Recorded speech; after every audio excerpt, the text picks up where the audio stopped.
안녕하십니까. 칸중국 코리아 이유진입니다. 중공해협회 부회장 순야프는 최근 인터뷰에서 1992년 합의한 양원 관계는 돌이킬 수 없다며 중공이 올해 개최하는 20대 전대에서 중공의 향후 5년간 대만 사업에 대한 지침이 제시될 것이며 몇 가지 새로운 주장을 할 가능성이 있다고 말했습니다.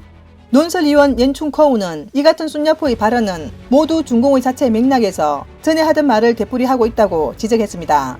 대만의 정세의 기본 구도는 이미 1, 2년 사이에 근본적인 변화가 발생했습니다.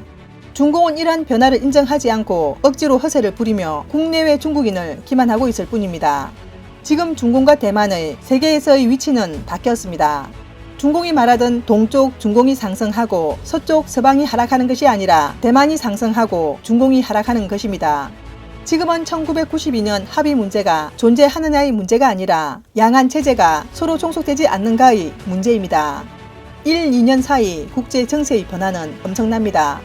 시진핑은 2년 전만 해도 대만에 대해 별로 신경을 쓰지 않았지만 지금은 예전 같지 않습니다.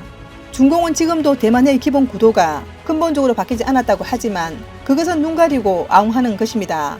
대만 경제가 최근 2년간 급성장하면서 대만의 TSMC와 같은 대만의 첨단 기술이 세계 무대에 등장했습니다. 이와 함께 대만은 대외 정세가 크게 바뀌어 미국과 대만 관계가 모든 면에서 심화하였으며 민주주의 국가들은 대만을 동맹으로 간주하며 대만은 점차 국제사회에서 부상하고 있습니다. 이 양안의 새로운 구도에 맞서 중공의 20차 전대에서는 대만에 대해 어떤 새로운 조치를 취하게 될까요?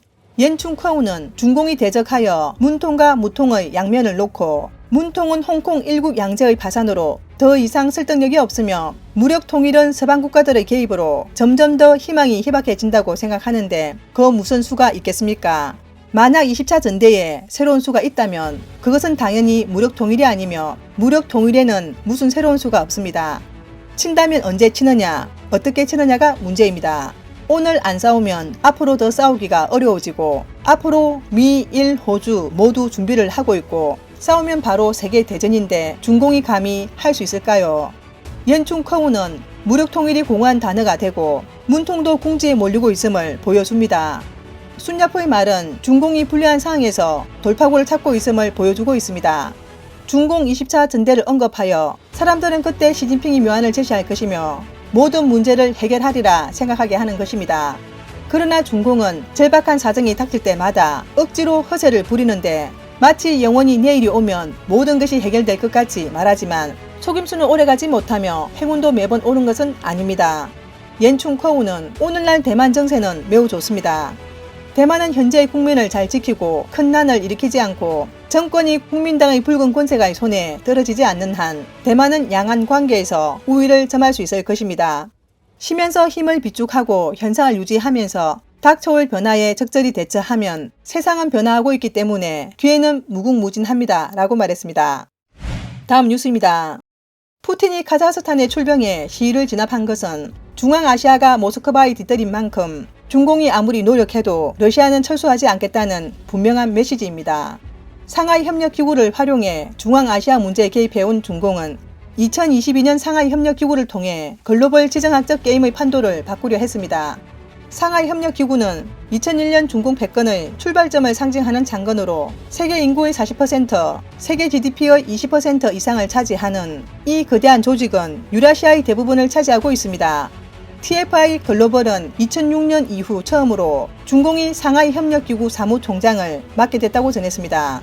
지난해 공식적으로 상하이 협력기구에 가입한 이란은 베이징이 워싱턴에 가시하는 전리품이 됐고 중공은 이란의 중국 시장 진입도 허용했습니다.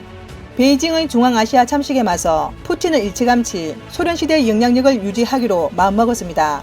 푸틴의 집단안보조약기구는 상하이 협력기구가 중앙아시아에서 아무것도 아님을 베이징에 알려주고 있습니다. 중공의 상하이 협력기구의 원대한 계획은 러시아의 한 수 밀리면서 러시아는 집단안보조약기구를 이용해 카자흐스탄에 군대를 배치했습니다. 중공의 상하이 협력기구는 빛을 잃었고 푸틴은 중앙아시아에서 권위를 확립했습니다. 해외 평론가들은 카자흐스탄 CEO의 진전으로 중공과 러시아에 대한 미국과 유럽의 태도는 세계의 에너지 정치와 지정학적 상태의 극적인 변화를 예고하는 것일 수 있다고 지적했습니다. 중국이 아프가니스탄에서 마음대로 하는 것과 러시아와 중공이 인도양, 태평양, 대서양, 북극해에서 기세가 등등한 것으로 인해 미국과 동맹국들은 중국과 러시아가 계속 영향력을 확장한다면 이는 나토의 동방 확대 문제가 아니라 중국과 러시아가 서방 세계로 확장해 세계를 지배할 수 있는 문제라는 인식을 심어줬습니다. 평론가들은 러시아는 앞으로도 카자흐스탄과 중앙아시아를 놓치지 않고 붙잡고 있을 것이고 서쪽 우크라이나 문제가 해결되지 않은 상황에서 카자흐스탄을 다시 잃는다면 러시아의 타격은 소련 붕괴와 맞먹는다고 평가하고 있습니다.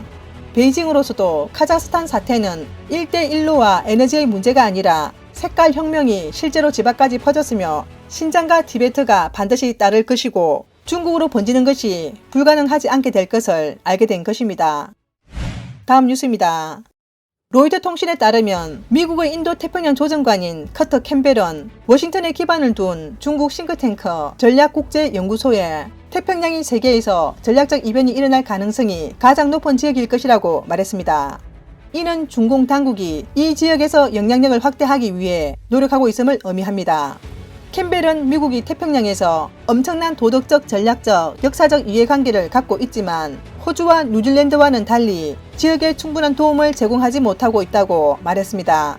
캠벨은 새로운 기지 등 전략적으로 예상치 못한 의외의 지역이 태평양에 있을 가능성이 매우 높다고 말했습니다. 이것은 또한 앞으로 1, 2년 내 그의 최대 관심사이기도 합니다. 캠벨은 호주, 뉴질랜드, 일본, 프랑스 등 태평양 지역에 관심 있는 파트너들과 협력해 우리의 업무를 강화할 수 있는 시간이 별로 없다라고 말했습니다. 캠벨은 기지가 무엇인지는 밝히지 않았지만 태평양 섬나라 키리바시와 중국이 같이 계획한 일일 가능성이 높다고 전했습니다. 미국 하와이주 남서쪽으로 약 3,000km 떨어진 캔턴 섬에 활주로와 교량을 건설할 계획입니다. 이 계획은 베이징이 제2차 세계대전 이후 미국과 동맹국들이 굳건히 동맹을 맺어온 영토를 파고들 발판을 마련한 것입니다. 키리바시는 지난 5월 중국이 지원한 계획은 교통망을 개선하고 관광 산업을 촉진하기 위한 비군사적 프로젝트라고 밝혔습니다. 인구는 약 12만 명에 불과하지만 350만 제곱킬로미터가 넘는 경제 수역이 있는 키리바시가 베이징과 계속 관계가 깊어지고 있어 우려를 낳고 있습니다. 캠벨은 미국과 동맹국들은 업 자원 관리, 코로나19 통제, 청정에너지 개발 등 태평양 지역에서 더 많은 일을 해야 한다며 미국은 아시아 경제 활동에서 더 나은 모습을 보여야 한다라고 말했습니다. 호주는 미국이 이 지역에서의 경제 활동에 보다 포괄적이고 적극적인 접근이 필요하다고 촉구했습니다. 오늘 뉴스는 여기까지입니다. 구독과 좋아요는 격려입니다. 공유는 나눔의 시작입니다. 시청해주셔서 감사합니다.